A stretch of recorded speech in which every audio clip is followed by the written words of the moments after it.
In this video today, we're going to take a look at making a 4-inch finished Dresden fan blade block.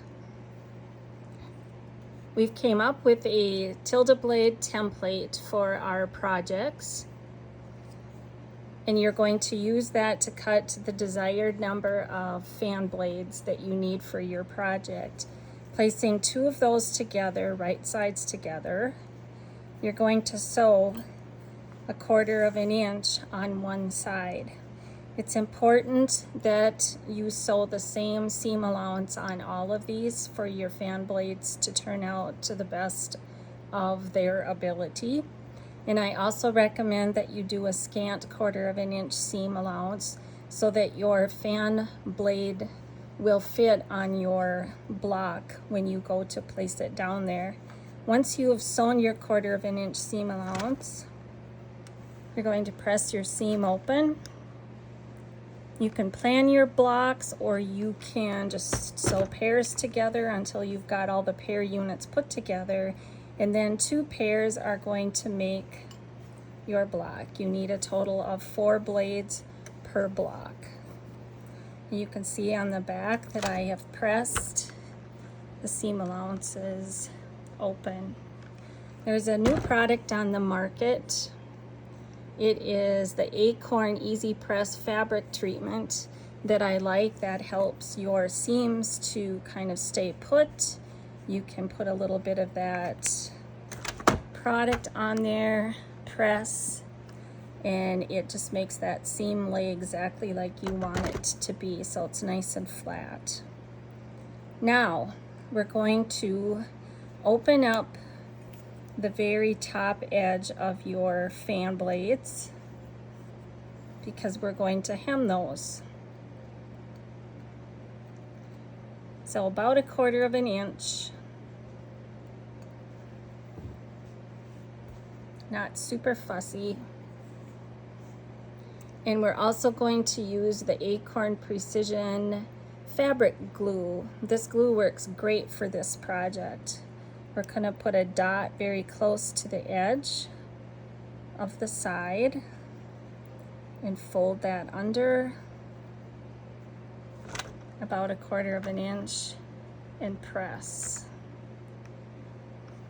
And that will tack that down in place.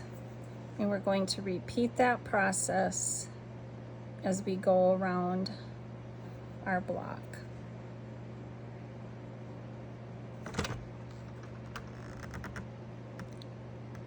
I am not a perfectionist, so I don't do a lot of measuring. I've made 2 little quilt tops, the miniature quilt tops, using this method, and I have had no problems with my blocks looking fine and dandy once I get them put together. So if one side's just a tad bit shorter than the other, in the end it's not going to matter.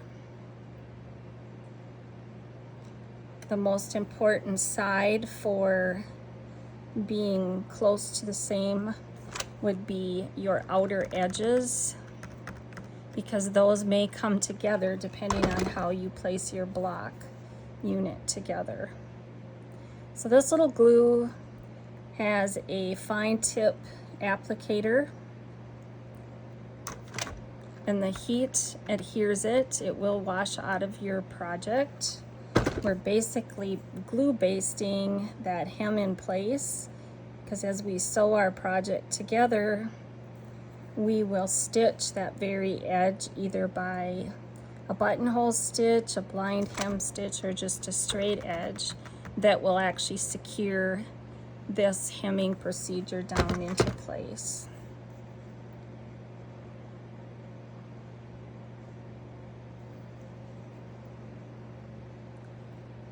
This glue is worth every bit of the money that you pay for it. It works fantastic for this project. It also works great to hold intersecting seams together when you're placing your work together. Press that down, and your block is now hemmed. Place your block on top of your background square, and I also adhered that by putting some drops of glue here near the top of the points and here on the fan's blade seams. Place it down and you can press that into place. And there you have it.